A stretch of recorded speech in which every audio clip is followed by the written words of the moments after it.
Good morning, afternoon, evening, ladies and gentlemen. How is everyone out there doing in allpointstv.com world? I'm George Moss, the host of the program here at allpointstv.com.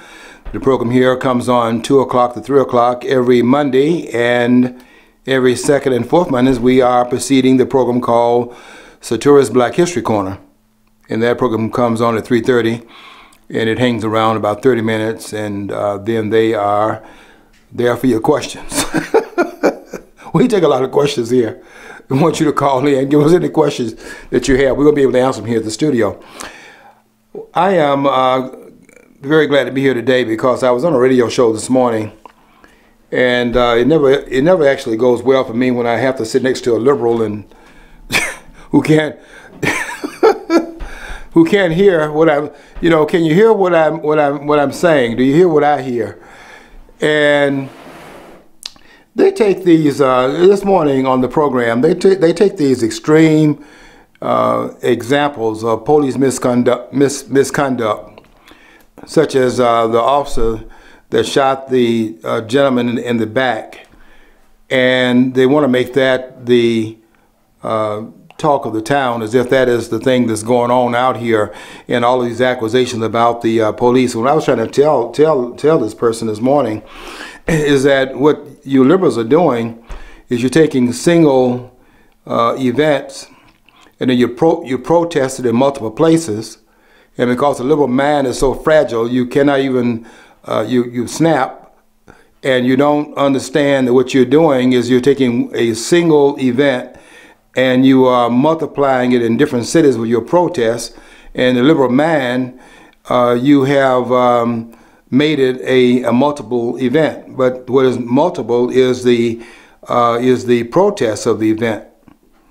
The narratives are singular, and they are operating in one location. If it was in all the locations where the protests are taking place, then why isn't Boston, for example, and they're out there in the street, in Philadelphia, they're out there in New York, they're protesting as far away as Los Angeles about an event that happened in Baltimore. If they're one of the protest groups was saying, Baltimore, we got your back. Well, does Baltimore have to have your back? In other words, what's going on in your backyard so that Baltimore has to have your back, given the fact that you're facing the same problems out there? We don't see that. And then when you look at the things that they have claimed are national issues, such as these incidents in places like Sanford, and then, of course, the one in Massachusetts with Professor Gates, and other situations. We can come through those places to Ferguson, New York with Eric Garner, and we're now in Baltimore with Freddie Gray. And I hate to ask this question, it's not a commercial for any particular meat company or anyone selling any burgers, but where's the beef? And when you go back through each of these individual cases, you find that there's much less substance there than there is symbolism. The symbolism being that these are blacks in their interaction with police. And what they do in these discussions, when you get on these panels, on these talk shows, these radio programs, and they take these extreme cases, and if you don't say it's the police, then they want to act as if you're endorsing police up there in their misconduct. I'll tell you what I'm saying, and I want to say it very clearly. I wrote about it before I came to the studio. Because I don't let liberals frame what I'm trying to say. In fact, I don't even listen to liberals on any matters that are serious. But what I'm saying is that, be that as it may, that these events happen in certain situations. Let us not then take those situations, which are those extreme cases, that take our eyes off of the problem. And the problem is not the police.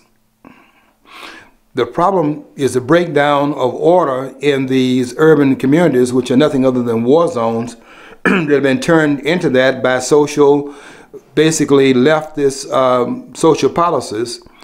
and the breakdown is what the police are in fact dealing with.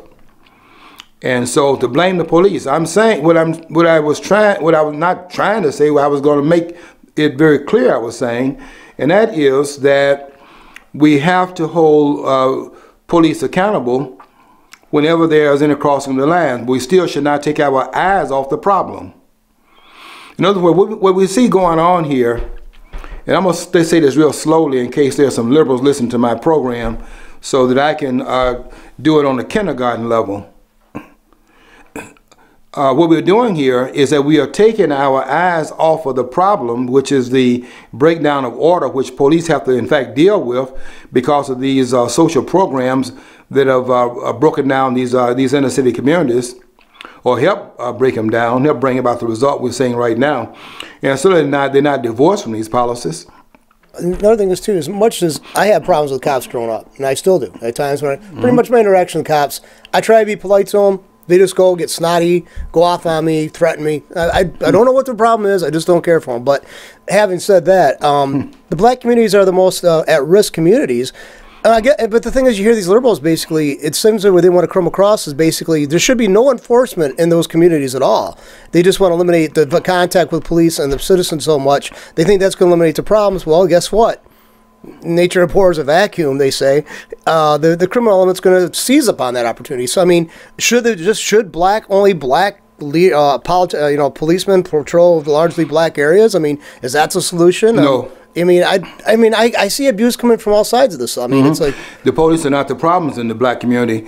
If you notice in those situations, what they were doing this morning was that they were giving me these disparate numbers between the incarceration of blacks, for example, and then the incarceration of whites. They play these disparate impact numbers, which Thomas Sowell calls a racket. I consider it to be a racket also.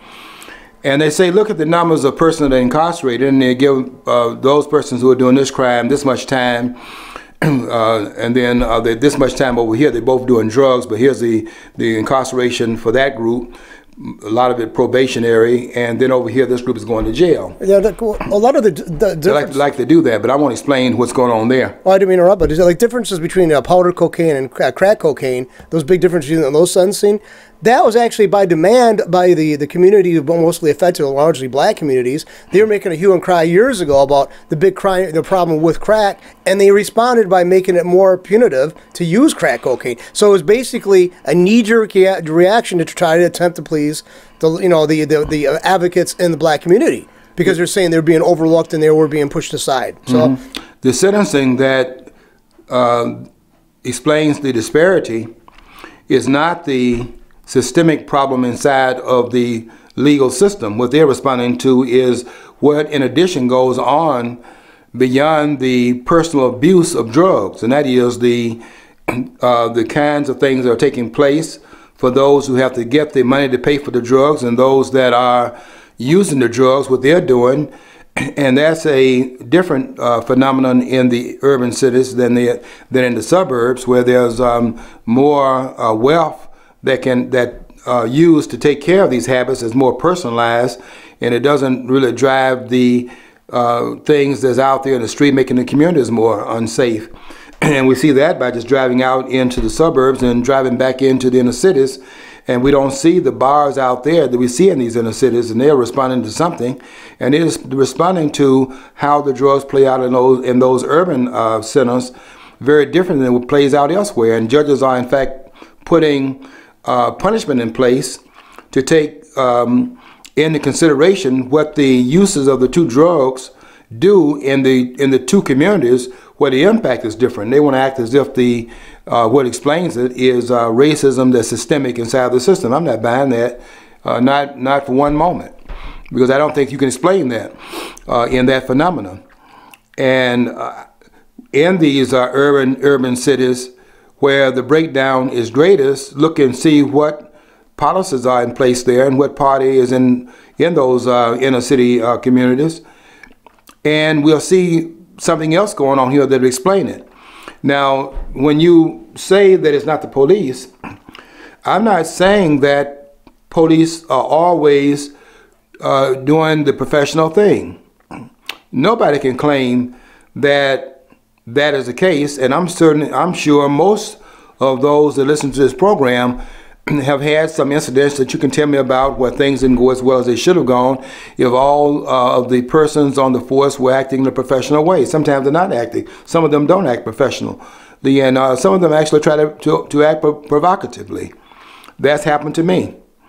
The question is, what do you do in those circumstances so that you don't lose your particular power that you still have in those conditions, so that it does not play out in the way in which that officer might well want it to play out, for it to meet the agenda that he brought to the conversation. The question is, what's your agenda? And I have an agenda also, and I have been stopped, but I have not yet been injured, and I have not yet had anyone put a club upside my head, because I've always acted in a way in which it becomes impossible for them, whatever their agenda is, to carry it out, because whatever they do, I remain calm. And for some reason, nobody's saying that. There's one hero, and I'm gonna get back to this part in a minute. But there's one hero I was looking at on one of the postings yesterday. I think this might have happened in Baltimore yesterday. I'm not sure if it was Sunday or may have been Saturday, but it was certainly in the last 2 days. And there was this black gentleman. He had served 30 years in the military. A black gentleman who had gone out to the street in Baltimore. He's telling his children, you need to get out of the streets and go home. Some of you need to be home with your parents. Get your books out and get your work out, and cut this foolishness out. So one of the news persons saw this person talking to these youth and was amazed that this guy didn't have any fear, which told me a lot about what the media really thinks is going on, as opposed to what the actual reporting is to what's going on. Because by them being surprised that he would go and talk to those youth like he did was a statement. But to let them tell it, that's not the problem. The problem is these police officers over here are looking to go in reckless abandonment, forgetting all the training they've had, and just go off on these people because they're black. And this gentleman was making more sense than all of the, and I call this in my article, all these Oreos that are in the city of Baltimore. And I've listened to all these people, the mayor, the president of the city council, Batts, who is the police chief in Baltimore, and the rest of these persons. I haven't heard one person yet, including the Baltimore attorney that brought these charges against these 6 officers. I have not heard one yet who didn't remind me of, don't get me started on the name calling. These are all Oreos. Each one talking nonsense. I haven't heard a sane comment yet. And the mayor in Baltimore was saying that she wanted to give the protesters their First Amendment right to peacefully assemble. Now, she didn't even say peacefully, to protest. She didn't say peacefully assemble, to protest. Now, you can have the right to protest, but that comes under the umbrella of the right to peacefully assemble. Now, if you say protest, okay, that's a little bit stronger term, but what it really, the word protest does not, the word protest does not appear anywhere in the Constitution. You have the right to peaceful assembly. But this mayor was saying that she made room for the constitutional right, and there is a constitutional right to assemble, because how do you petition the government and the institutions of this country if you cannot peacefully assemble to say to them, we are dissatisfied, to make your voices heard? You do that. But then she said, after saying that she respected that particular constitutional privilege, then she stated that she also gave room for the riots. And let me explain this, what she was saying here. She was saying that because a person had died, then the rioting was a quid pro quo response righteous response to the fact that these officers had in their custody a man who died at their hands, and therefore this response should be allowed because it was a quid pro quo responsibility. And the rumor is that she said that it's only property. Well, it wasn't her property. And it was not her decision to allow those persons whose property it was to have that property burned. This woman needs to be not only needs to be brought to heal for that, and to made accountable for it. This woman needs to be incarcerated. Now, we're going to have law in this country, but we can't have law when the lawmakers and the law enforcers are the lawbreakers. And they even were backing down in Baltimore about having called these persons what they are, thugs and hoodlums. Even apologized for that. And they are thugs and hoodlums, and you got to talk directly to them about the hooliganism that they are doing and not pardon it. Apologizing to the hoodlums. Have you heard any apology about the people whose property that was burned? Has anyone gotten on television and said to those persons who lost their homes that we are sorry for not having intervened earlier so that your loss would not have had to have been in place, and you would not have to be looking for another tenement that you have to now move to, and the inconvenience that brought about for your family? Has anybody apologized to those residents? I'd like to know this, and I hate to interrupt it again, but I mean, it's like, how can, okay, even if the cops out murdered somebody, in this case in Maryland, I can't see that being an out clear-cut case of murder. Even if the cops did, what would your next door neighbor have to do with it, unless he was the one to actually call the cops or something, you know, you can actually connect to? How does a person down the street, 2 blocks away, whatever, how does that have to do anything with the actions of a police officer? That's exactly the point that's got to be made here. You see even what these Oreos in power in Baltimore was saying, and it has been interpreted, but underneath it you can hear hear what is being said here. You understand the psychology that they're speaking from, because underneath the words that they're using, they're saying that the white power structure is responsible for it. Yeah, you can talk about the police officers, but what they're saying is the problem is systemic, and therefore the white power structure is responsible, and the business owners are part of that. Those that own the apartment complexes are part of it. Those on property are part of it. And that's where the attacks are. Because the underlying premise of these claims, whether stated or unstated, is that ultimately the ones that are responsible for the white people. You know, another thing is, too, that's just a fact. Here's another thing just came to me, too. The move that the left has always pushed for is basically, they want, like, subsidized housing. They're big for subsidized housing, which basically is state ownership. You know, basically, essentially state ownership of property. So basically, they don't want anybody to have skin in the game, because they don't want anybody to stand up and say, you're stepping on my toes, you're screwing with my property. They don't want anybody to have that kind of objection, because they want any kind of social upheaval now to be able to be placed solely upon 1 or 2 groups of people who might still retain something, and now they can say it is us against them, and that's exactly what they're engineering. Yeah, it's a lot. There are a lot. I write a lot. I've been writing about this a lot because I was trying to write in and show some of the psychological things that are taking place here. There are a lot of different things that are taking place, and you have to take it one part at a time because there's so many countervailing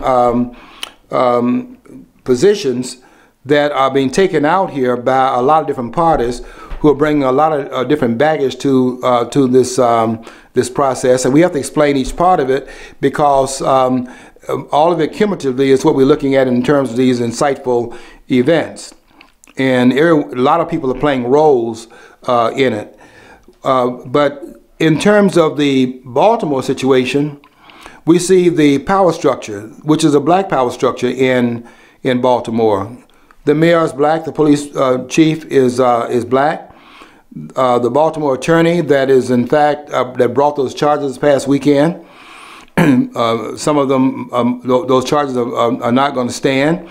But I don't even think they intended to stand. It's just what it was intended was to get these people out of the street.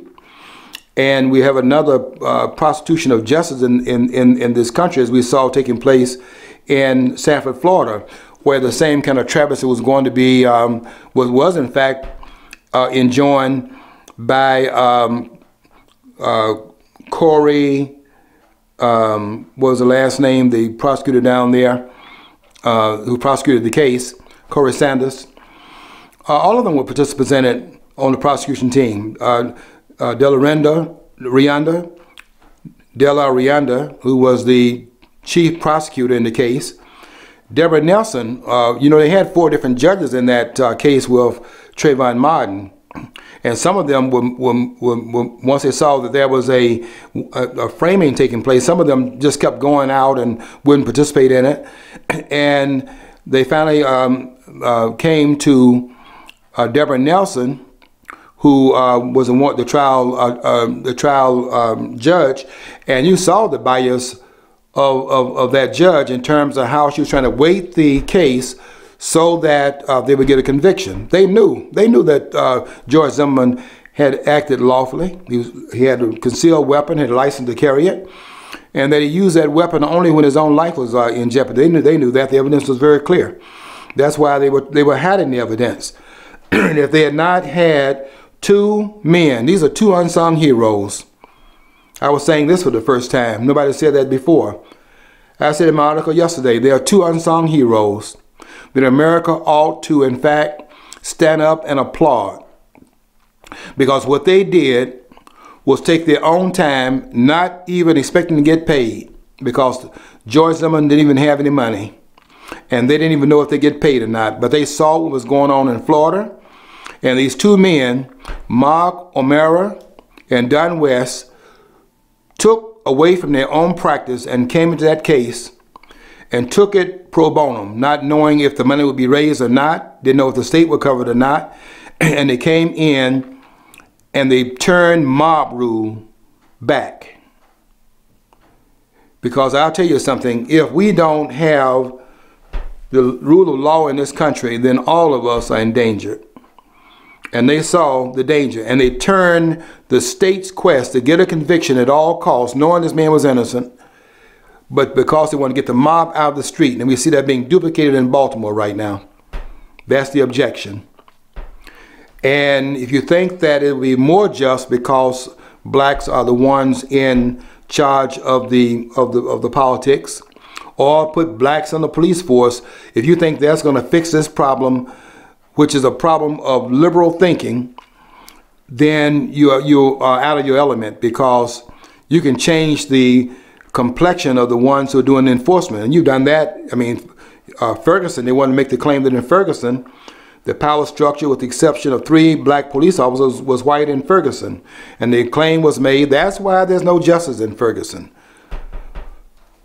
We have Baltimore, and Baltimore has been in the hands of Democrats for the last 50 years, and has pretty much an all-black power structure in place right now. The city has about 621,000 residents. 63% of those residents are black. And you have 9 out of the 15 members of the city council, they're black. 48% of the police officers are black. So about half the police force is black.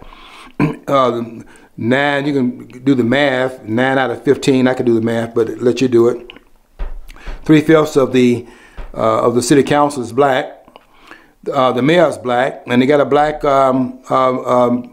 this woman that Mosley brought the charges, she's black. Her husband, by the way, is on the city council, so that raises a question there. And we have got to look into that in terms of a conflict. This woman needs to recuse herself from any participation, any further involvement in this case, that if it's going to go forward. And I can tell you right now, there's overcharging. The driver, you probably have found out by looking at the pictures that the 6 officers had been charged, and they had to show the pictures of who the officers were, so the press couldn't any longer conceal that we're not talking about an all-white, group of police officers that abused this black person named Freddie Gray. 3 of the officers were black, and the one who had the most serious charges, by the way, was the black driver, who was charged with murder, because they don't even know which is ridiculous. Well, they don't even know how the person was injured, and the assumption they made, because they have not looked at the evidence. The assumption they made is that the person was injured because he's handcuffed. He wasn't, you know, put on a seat belt, or whether they put them in those vans and they have to kind of make sure they're secured in their seats, where they're not just floundering around. There's no report, and not by the guy that they're transporting with him. There's not one report that there was any speeding and stopping and making turns, and he can't control himself because he's not strapped in, and he's handcuffed and he can't move, and his feet are tied together and all of that. And it's the driver who is doing this, and that somehow injures this this passenger. There's no proof of that. And the guy that drove that was in that van with him is another person that had been arrested, has not made that claim, and that's not what happened anyway. You go back and look at that tape. Freddie Gray was injured before they put him in that van. In other words, what happened to Freddie Gray, and the video is very clear about it if you watch it very carefully, is that he's not even moving his feet going they dragged him to that van. His hands are behind his back, he's been handcuffed. They got him by both sides of his arms, and they're pretty literally taking him to the van. He's dragging his feet on the way to the van. When he gets there, they have to lift him up pretty much and just push him in there because he could not move. So whatever was happening with his back has already happened in his back, and that would have been in the arresting stage. In other words, the message is that once you are placed under arrest, the only thing you can do at that point is comply with whatever you're told to do, because once you have been placed under arrest, then anything you do from that point will deserve you. It'll deserve you legally, and it'll deserve you, in fact, possibly, not in all cases is with the severity, but it will impact you physically because you're going to be arrested. And the only one that's honest enough to say even that much would be this person over here that's the sheriff in Milwaukee County, and that's David Clark. That's the only man, by the way, on the national stage that I've seen in the police force that makes any sense. Eric Holder never made any sense in anything he said. And David Clark has spoken very clearly in these situations of what ought to take place once a person is placed under arrest. What you need to do at that point is comply. And if these persons had any of these people's well-being in place, that would have been said by now. But you know what they're saying? They're saying we want to have a march on Washington in order to nationalize the police force. That's Al Sharpton talking. Okay, fine. But based upon what? And when you start talking about the cases, they start telling me about Trayvon Martin. That would be George Zimmerman then. He was not even a police officer.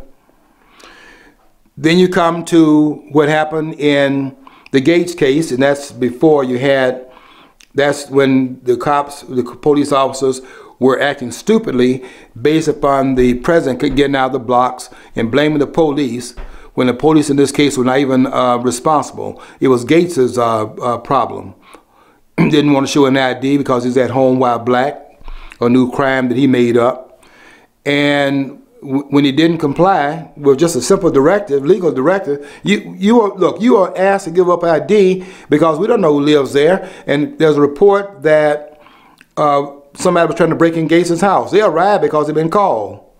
And if they had not responded, and somebody had broken his house and they called and didn't respond, then the claim there is you call the police and they never showed up. They can't win for losing. I'm not going to let people get away with that. And I've had some encounters myself, but I'm going to still talk about what is fundamentally fair. And when they handcuffed Gates and took him to jail, didn't care who he was. As the head of the W.E.B. Du Bois Black Studies Department at Harvard University, they didn't care about that. They asked this man to show some ID. And they didn't care if he was in his house. They didn't know if he was in his own home or not. They had a complaint. And they had to investigate it because that's their job. Now, those who can't chew bubble gum and walk at the same time, maybe that's over your head. But that's a job to investigate that. And Gates' job was to comply with the demand. It wasn't a a request. It was the demand, show some identification. And when he did not do it and got irate, telling them you don't know who you're messing with, they took him and put him in jail. I wish I had been there. I would have been applauding the police officers. And then the president comes out and jumps into the fray and then talks about the officers having acted stupidly. And when it was found out that the president was the one acting stupidly, as he does in all of these cases. I'm going to see what he says, by the way, and what happened in Texas. We have yet to hear this president jump into what occurred down there. In another Charlie Hebdo situation, we have not heard one thing from this president. You know, it's like, that's weird too. They always tell Christians who get outraged by something that maybe usually Democrat leader says, you know, they say, well, just, you know, that's just part of the process. You got to, that's just constructive criticism.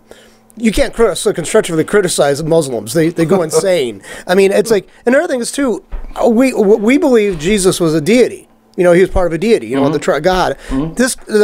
The Prophet Muhammad was never made that claim. They never make that claim in Islam. So why are they so upset about somebody depicting them? Now, I can understand if you got a friend who is a Muslim, not saying anything insulting towards your religion. You just try to skirt around that issue. But as a society, some people are going to lampoon them and skewer them. If you're in this part of the society, you got to get a thick skin. And if they're not willing to do that, if they're not able to do that, they don't have anything to do with the society. They should leave. We're not going to be so circumspectful because they're going to have reactions like that. That's insanity. I'll tell you what I like to see these politicians do. Explain to the American people how people like that got in this country. We knew that those values are antithetical to Western values. And why are they here? And why are they in all these Western countries? I'll tell you what I saw when I saw the event down there in a suburb of Dallas, where these shooters arrived on the scene. That's another point that came up this morning as well on the radio program. Because they were trying to argue against guns. My point was that what happened there was that those guns stopped them. They had guns, and they had guns over there on the other side too, and those guns stopped them. Both those persons are dead. And if you think you're going to take guns as a way of trying to make it more safe, it was guns that made it safe. Those guys are no longer down there shooting. We give up freedom of speech and assembly, and we also give up a Second Amendment just so we don't offend the Muslims, right? Yeah. And so if we do offend them, they won't go, crazy and kill us. Can somebody once again remind me of what benefit we're going to be derived from letting these people into this country? No, there is no benefit, and I understand that they are now bringing refugees from Syria, and what is that going to do? It's going to increase the numbers of the jihadists in this country, and we're going to increase the number of problems we're having, so the police are going to have to deal with that problem in addition to problems already dealing with in these urban centers. We are creating a lot of problems down the road that don't manifest themselves at maybe this particular moment in time, but we are putting problems in the setting right now, in the social setting right now, that we're going to pay a big price for in the future, because the views of the people that are being brought in here do not have the same values that this country represents and the West represents. These are not Western values they're bringing into this country. And we see the first shots being fired in this realm by what happened in Texas, but we don't need to just go into a single event. We saw it in Boston also. Also, we saw it at Fort Hood, where a person was hollering Allahu Akbar, killed 13 people, and these are soldiers, by the way. These are the defenders of the nation, and this guy was at one of the forts, one of the federal forts in this country. This was not Afghanistan. This was not Iraq. We're shooting on a federal fort in this country as a person in our military. And after the incident occurred, all we heard was that this was not jihad, although he was saying Allahu Akbar in the proposition of shooting these persons. And then it was workplace violence, a denial that this is Islam. And because the politicians do not want to focus on the problems of this country. They want to focus upon, because if they focus on the problems of this country, they got to talk about the policies they put in place. In Baltimore, it'll be the problem that they put in place back in the 1960s, because of the duress of the government of the mobs and things like that that were out there. They were pushing the envelope, people out in the street pushing the envelope, and the government panicked and put some bills in that did more harm than good and tore these families up. Moynihan was writing about this in 1965, talking about the family structure in the black community was a problem. And he saw down the road that if we don't stop this train wreck, it's going to be much worse in the future. And we're now at that future where it was 25% single family households in the black community in 1965. We're now dealing with 3 times that number. 75% of all the black children that are born in single to parents who are not married. And that's Baltimore, that's Detroit, that's Chicago, and that's all these urban centers where these men. By the way, they were commenting on the media. You saw the woman out there. She was She went there and grabbed her son, and everybody was talking. She's the mom of the year because she was chastising her son for being out there, and she pretty much was hitting him on the way, getting him out of there, and hitting him on the way back to the house. Everybody was saying, well, this woman was acting responsibly. Okay, fine. She might have. I'm not so much about hitting children in public and really hitting them in private either. But I understand why that would go on. You have to sometimes make a statement. But I don't think that's not the major way in which children should be disciplined. But sometimes that envelope has to come in a much more physical manner. But I don't think that's where you start off the process. I think there's a lot of things that go on before that. And that's got to be a last resort. You can't be beating on children. But at the same time, I want to ask this question here while you compliment this woman. Where was his daddy? Has anybody thought about if his daddy had been there and having a mother that strong and a daddy in that household that would back up that woman? I mean, wait until your daddy comes home. That's what women would tell their children. Because whatever she would invoke, the dad would back her up, and then whatever was invoked by the mom, they knew when the daddy got home, you better be in that bed under that cover, because whatever he's going to enforce was going to be much more painful, and that's why you didn't do it. That boy would not have been down there if he had a dad in the household. It's bizarre. I just have to think of this. It's like feminism basically is pushed for this idea that women can have kids on their own and don't need a man, right? So basically they're saying they're freeing these guys up who actually help father the kids, and basically now they're dependent on the state because that's usually where they go to when they don't have the financial, ability to take care of their children. So if I was a true feminist, if these true feminists are true feminists and actually believe in equality, they'd be on these guys' cases like, get back here, you got to contribute to this kid's upbringing. But see, once again, it demonstrates a lot of feminists, a lot of them, are not, it's not about equality. It's probably wants to plant one type of, patriarchy with a matriarchy. That's all it is. But the thing is, it's ineffective because women usually do, they also claim that women make less money than men do on the average, right? They claim that.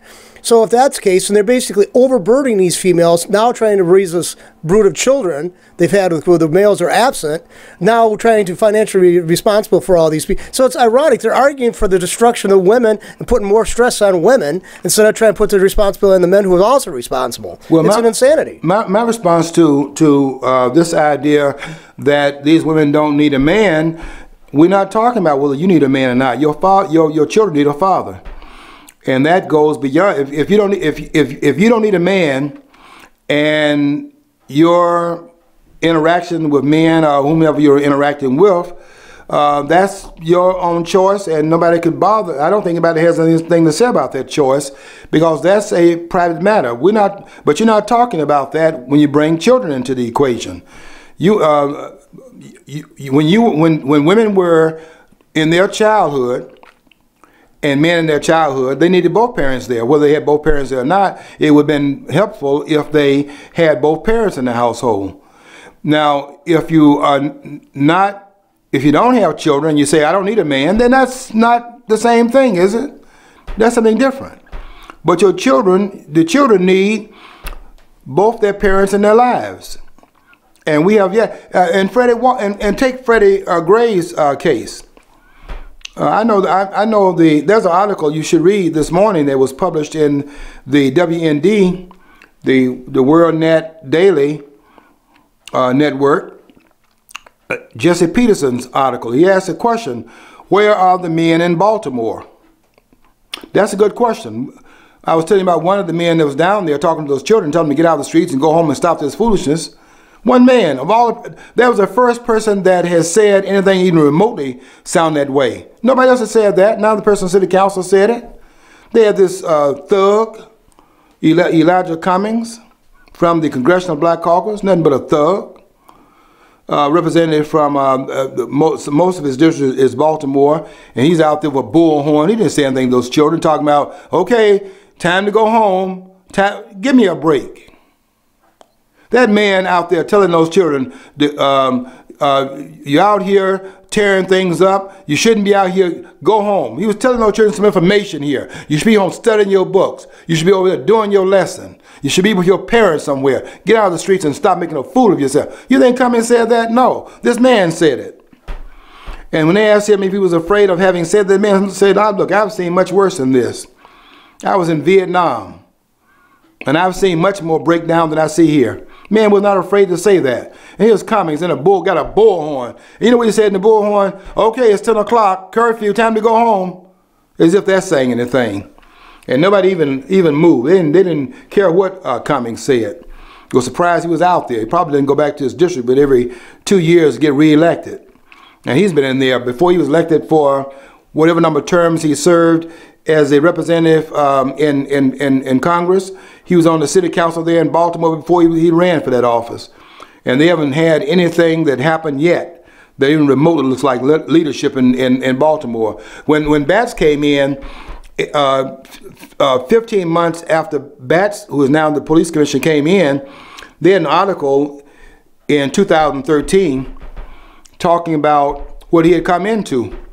And there it was, Baltimore has the 5th highest homicide rate in the country. This is not some place where there would be a Mecca, quote unquote, or a Bethlehem type of thing if the police officers would be reined in under control. In fact, I'll tell you this. This discussion about reining the police in is also about nonsense. What we do here is that we keep our eyes on the problem, the breakdown of order in the urban communities, and when any officer crosses that line and goes beyond the call of duty in responding to this problem, those officers need to be prosecuted, and they must know they're going to be prosecuted. But at the same time that we're doing that prosecution, we do not take our eyes off the problem, and the problem is the breakdown of order in the urban community. And we act like we cannot walk and chew bubble gum at the same time. Is unconscionable. But what you're doing is taking your eyes off of the problem and dealing with the police, making the police a problem. The police are responding to the problem. Every one of those cases, I was saying a few minutes ago that every one of those cases, Gates, just name the cases, that these high-profile cases, they got Sharpton talking about he's going to go to Washington and they're going to demand the nationalization of the police force. And when I saw him doing that, I said, aha. I mean, that was a aha moment. Because now what Sharpton has uncovered, you know, one of those unintended consequences is why he's in that room. David Clark's not in that room. Why is Sharpton, whom Orlando Patterson, who's a sociologist at Harvard University, called Sharpton some years ago, called him a racial arsonist. Wait, who the hell elected Sharpton to any job? Oh, that's right, he's not elected, is he? That's right, he's not even elected. He doesn't even pass muster. So I mean, he ran for office twice and was rejected in both. You know, he ran for mayor of New York, didn't get anywhere, and he ran for president. And they thought, well, he's not doing well in these places over here because it didn't have a lot of blacks in it. But they could say that in South Carolina. And they said, oh, he's going to clean up in South Carolina. Went to South Carolina, the black folks didn't vote for him there either. Okay, Richard Nixon's vilified to this day because he probably had some break into the water. You and I disagree on that, but the Watergate break-in. Al Sharpton tried to incite violence to get racial unrest in upstate New York by the Town of Bradley case years and years ago, and he's still walking around like a celebrity. Yeah, I mean, I don't understand this country whatsoever. One man's vilified because he may have ordered a break-in to see what his opponents are doing. Never been proven. He resigned in disgrace, and they keep pillaring him. Al Sharpton, he gets a pass. of course, that $4.5 million lien has been reported on Sharpton's finance in terms of his tax debt can be held over Sharpton's head, whom the New York Post called a rat because Sharpton's wearing a wire for the FBI. James David Manning calls him a snitch, and was out there hollering at the MSNBC headquarters and calling him snitch and telling him to come on out and bring that snitch outside and things like that. The Post called him a rat. Well, I'm not into a whole lot of that, but his resume doesn't speak well of him, and you cannot say that he's in that room for any legitimate reason or any reason that serves the people out here who need more limited government. We don't need to have the federal government getting involved in more local matters. We need them to stop backing out of the matters already involved in. But it's very interesting that Sharpton's in that room when they're in that, I call it a war room, when they're in the room where they're planning things and all of that. Why is Sharpton sitting in there in that room when this man is a racial arsonist? And we now can see a little bit of what the plan is in place, because if you look at the cases where we've had police involvement, these high-profile cases, we don't see anything that would justify having the police now having to be placed under federal command because they're so out of control. Because Gates doesn't do it, the Gates piece doesn't do it. The president had to back down from that because once it was found out who this police officer was, and the blacks on the police force where he was knew this officer and knew of his work and came to his rescue, then Obama had to back out of it and back down, and now we got a beer summit behind that one, so we can cancel that as a problem. Then we go into Ferguson. The president jumps into that. And we're talking about how Michael Brown, this gentle giant, was killed. He's on his knees. He's pleading for his life, has his hands up. And all this officer did was execute this man. Hands up, don't shoot. Everybody walking around in all the cities in a single event again, and everybody's now demonstrating against it to find out the narrative is false. First of all, the grand jury failed to bring about a charge against the officer, didn't even indict the officer. And then there's all this bloviating that went on the part of the federal government. Eric Holder got into it, and they went behind the grand jury and investigated it on their own, and they came to the same conclusion. Holder held off on that, by the way, because they couldn't come out there with nothing. So just like they did in Florida, where they were trying to bring the case and charge him with something, and they actually tried to change in the middle of the trial in George Zimmerman's case, and went to a lesser charge in the middle of the trial. Deborah Nelson allowed that to happen because they had to have something to show why this man was on trial in the first place. They couldn't let this man just walk, and yet, even though they did that, there was no finding of guilt because the charge, and in fact, the injustice was the trial itself. The trial's never been held. Now, I know this case better than anyone in this country. I looked at every part of this case. That trial should never, justice would have been no trial, because this idea of stand your ground, that is nothing other than the Second Amendment. Why did they give us the Second Amendment? Because you have the right to stand your ground. You have the right to defend your own life. And it's immoral for a person to put anyone else's life, which is what Anne Rand was saying in her book called, The New Intellectuals, is where that part is found. And she's making this argument, and I certainly support this argument, that it's immoral for a person to put anyone else's life ahead of your own life who has no meaning in your life. Because what that does, it makes out of you a sacrificial animal if you do that. That's immoral to ask a person to do that. You have the right to defend your own life. So the reason why you have the Second Amendment is because a person has a right to defend his or her own life. Otherwise, you don't have the right to bear arms. You just have the right to get beat up. So that was that. They had to back down on that. Then they had to back down in the Michael Brown case. We now know this guy was. The video showed that was incorrect. The paper saying this was a gentle giant, and they said that only because they had to mitigate against this guy's size. This guy was 6'4". weighed 290 pounds plus. This was a giant. But they had to mitigate against the size to show that this was of no concern. He could not have been a danger because of his size, because look, he's a gentle giant. Yeah, he was large, but he was a giant. He was gentle in his demeanor. And that played for a while until we saw the videotape of that store where he was not so gentle in that store, stealing those cigarillos. And when that clerk walked upon him trying to get him to come in that store and pay for that, he first of all pushed this guy out the way, grabbed him around his neck and pushed him and told him to get out of here. And had that guy so intimidated, he walked out that store. Did you see that gentle giant being followed out that store by that clerk? And 13 minutes later, that gentle giant is dead.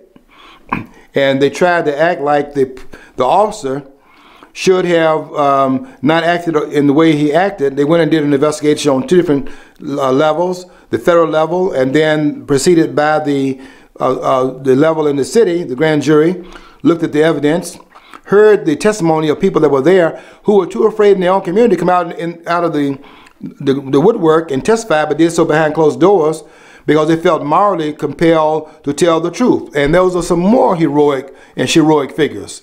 Because I understand there was at least 5 black witnesses that said, no, what happened was what Darren Wilson said. We were there, we saw it, we can't come out in our community and say it, but that's exactly what took place. This person was charging this officer. This officer had been hit by Michael Brown, and certainly the evidence that was there, that everybody was overlooking, acting like it was not there, showed with the blood splatters and all the other, that guy went and made a turn and came back toward that officer. And at that point, he was, first of all, tried to stop him, shoot him in his right arm. I looked at all the bullets that were fired, 4 of them in his arm, and the other 2 stopped him because those were the kill shots, because he wouldn't stop. As he got close to that officer, this 6'4" giant who wasn't acting too gently had to be stopped. Otherwise, a police officer's life is in danger. And when it became an endangerment to a police officer, the officer then shot to stop him. Before that, I mean, shot to stop him in terms of he shot to end the threat. Before they tried to stop him with you can see where the bullets going in the same place. That what that officer did, he never did take that gun and then move it to the more weighted part of it. The buck part of his body. It kept firing to the end of his body. That's where those shots, 4 shots, went in his right arm. You don't think that if you are hitting a person in his arm, you don't then reposition the gun and try to fire him in the larger part of the person? He's not trying to kill this person. But as he came forward, and they said his head was down, he was charging this officer at that point, and that bullet goes right in the top of his head. There's not a person up here standing up, and this guy is 6'4". Go look at the picture of the officer, Darren Wilson, and just look at what his size was compared to the size of Michael Brown. There's no way in the world a person that is of that height can shoot a person of that height in the top of his head. His head is down, he's going forward. And that was very clear. The jury saw it, the grand jury saw it, and Eric Holt had to agree with it as well. What he did was hold off on his report until he can make an indictment against the whole police force. And the contradiction there was that Darren Wilson is, of course, not guilty of anything, couldn't charge him with any violation of civil rights. But what they did, because they had to come away with something, just like they tried with in the George Zimmerman trial, they had to try to get something. They couldn't even get manslaughter in Zimmerman's case, but they had to get something in his case right here. So what Holder did was another sleight of hand trick. See, they can fool you with this stuff. I don't get fooled with it. And what they did there was, in fact, exonerate the officer, but realizing how bad they looked, and also knowing that they're nothing but a bunch of thugs. Wait a minute, you're not supposed to say that word now. Yeah, thugs and hoodlums. It's a raceless thing. Yeah, thugs and hoodlums. Let me say hoodlums and thugs. It's been used for years, and all of a sudden it's a racist thing. I mean, it's not the N-word, and it's ridiculous, man. I mean, how much more are we supposed to take of the dictionary to please these people? In other words, we're not supposed to criticize them because they're black, so they're licensed to get away with anything, because when you use words like thugs to describe thuggish behavior, then the liberal narrative is now we're no longer using the N word, and there are a lot of words that start with N. starting with the A, N-A. Let's start with that. See what kind of words we can come with just the N-A, the first part of the N words. But the N word, and now they want to make it seem that if you say thugs, you see, you can't criticize these people. You can't even put on television when you have blacks attacking whites. I was asking this morning on radio. Which one of the two crimes do you think is more prevalent in the United States? Is it white on black crime, or is it black on white crime? Which one would you say is most prevalent? I didn't wait for an answer because I already knew that what they thought was the case was what the media has framed as the case. That the evidence they would have said, and certainly after the program was over we were talking about that, is that it is blacks being attacked by whites. That's the narrative. Now let's look at the evidence. The evidence is that it's not even close. Not even close. Go look at the FBI statistics for yourself. Don't have to believe me for it. Go and read the reports. They're all out there, and I don't care what year you go into. That's for every year. But the media doesn't cover it.